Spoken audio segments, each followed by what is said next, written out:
จนนาทีที่ว่าไว้คือโพต้นหอมสบายลาแฟนฟังเอ่ย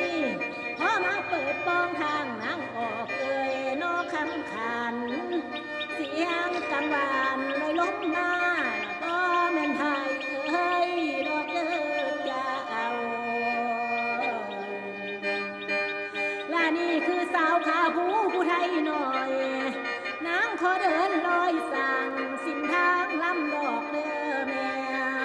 ขอแน่เด้อขอแรงเชียร์จากพี่น้องขอแรงเชียร์จากพี่น้องให้ดันก็ว่าสงไก่เอ้ยและขอน้ำใจให้ลิ้นไหลเด้อเช่นจำคือหน้าที่แม่น้ำใหญ่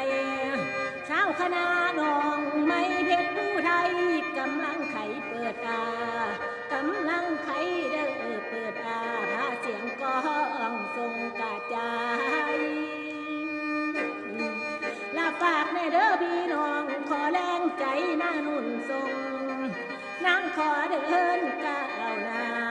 นางขอเดินเด้อก้าวหน้าบ่มีลาจีรถถอยเองลาคุณแม่เอ้ยลาถึงสิวงน้อยหน่อยถึงสิวงน้อยหน่อยกะบ่ดอยสิขอต่อยเด้อทางเสียงขอดำลงทางการศิลป์ด่านไปลำเอ้ยบ่มีลางและนางบ่ขอวางทิมศิลปินการลำนางขอปั๊มขึ้นมาใหม่